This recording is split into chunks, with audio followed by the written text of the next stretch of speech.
concerned, sir, what can you say about the drug war? What do you want to tell the people about your drug war? Sir Bob, I did what I had to do because kailangan kong gawin. Why?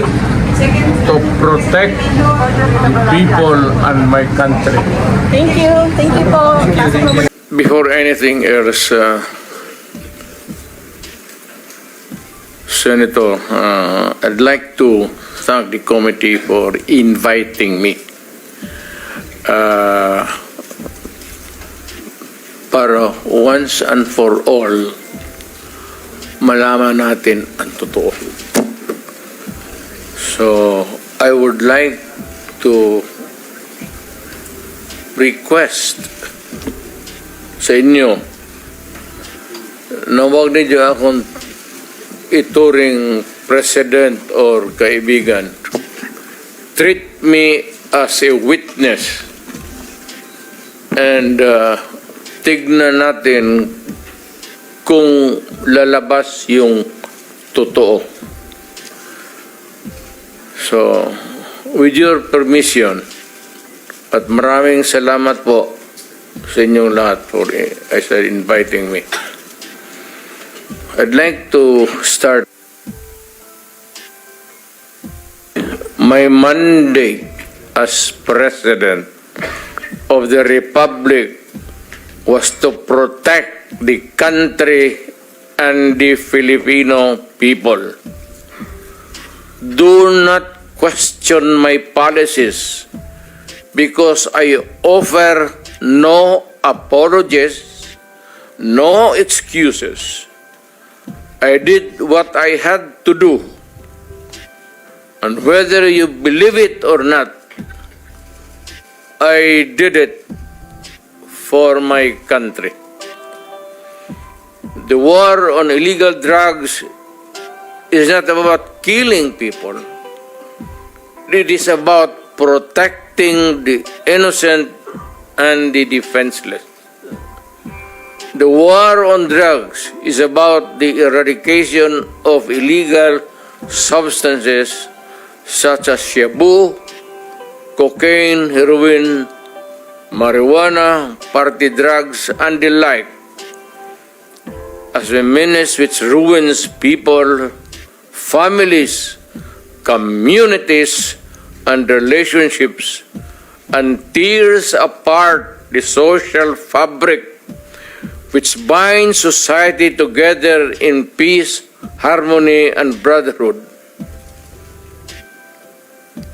It is not unlike slogans which serves as calls for a better future, such as the war on waste, war on corruption, and war against climate change. I have always viewed people addicted to illegal drugs as victims and patients requiring medical help and not as criminals. That is why when the war on drugs slogan came into being, coined first as a message to the people of Davao City to stay away from illegal drugs, but at the same time, I had a drug rehabilitation facility constructed in Davao City, a city government expense, manned by Davao City government doctors, psychiatrists, nurses, and health workers, among others, to look after the complete rehabilitation of those addicted to illegal drugs. I believe then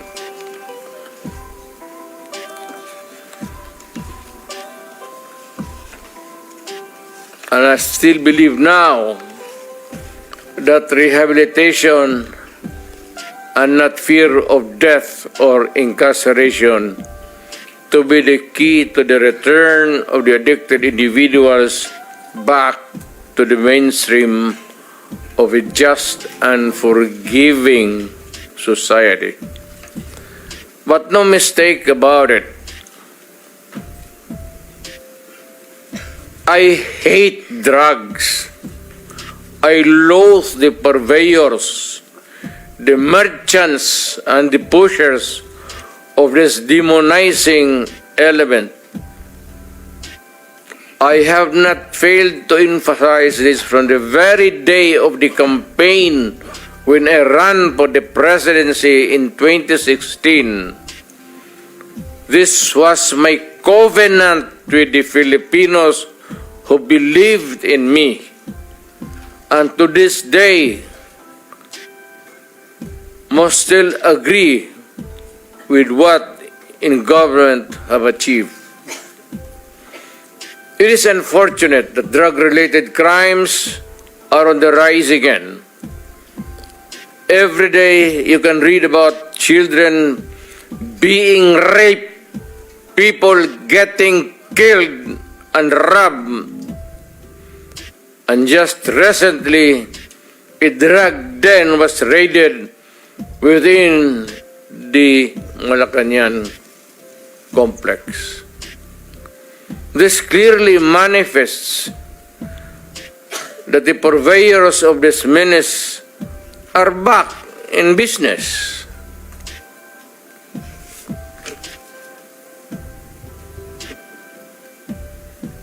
Ano? Gawin natin. The Filipinos are anxious and distressed. Self-preservation is still the first law of nature. It is instinct. It is recognized in our laws as self-defense. That is why I have always told the police authorities and operatives to be mindful of this basic law of nature. However, I tell them not to abuse their authority and power. And hindi ko talaga pinayagan yung abuso ng pulis o sundalo kailanman sa buong buhay ko. And as mayor for so many years and as president, in the guise of protecting themselves.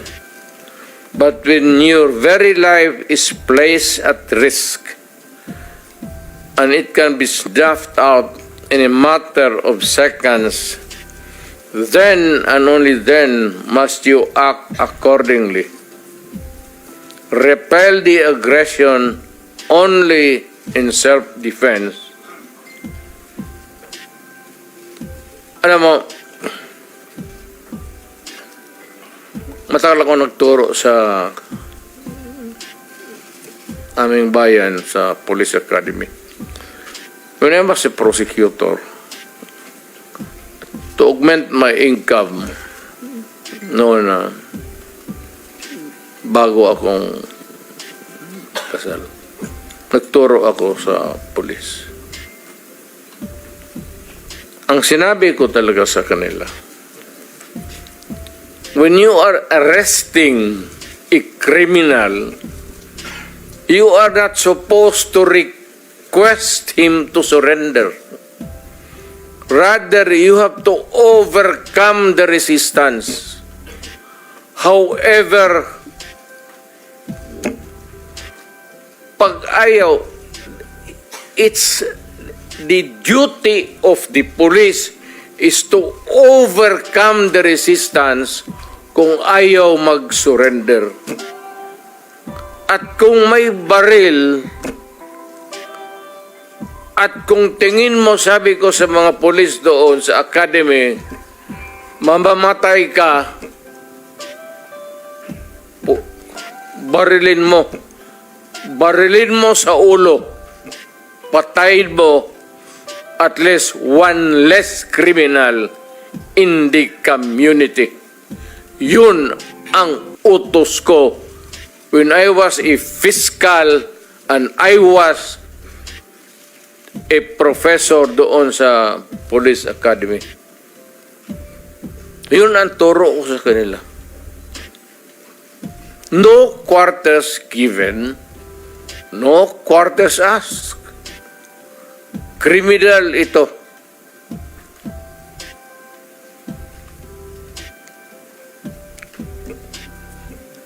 Repel the aggression only in self-defense.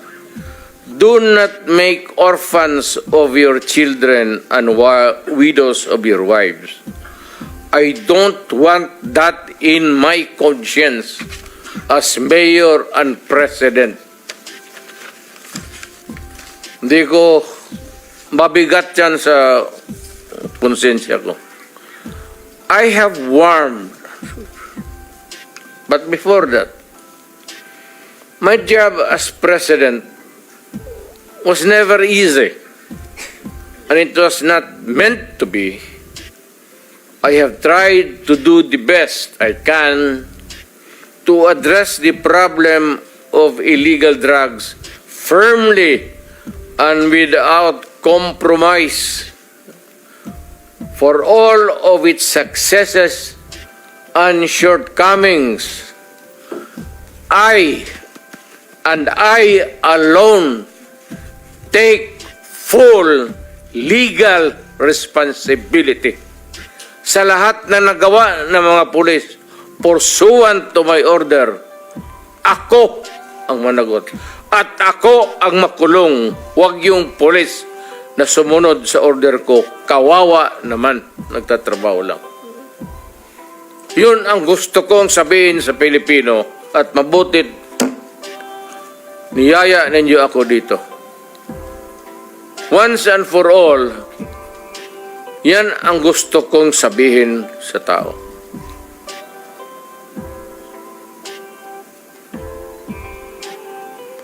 I have warned all of you as your president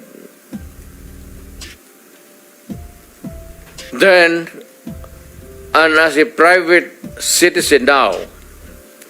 Drugs will destroy the Filipino. It will destroy my country. And I will never allow it. Baski ako empleyado sa gobyerno o private citizen, I will do what is necessary to protect my country, my community, at yung mga anak natin. This is a matter of principle. At papagkamatayan ko yan. Maraming salamat. I'm ready to answer your question.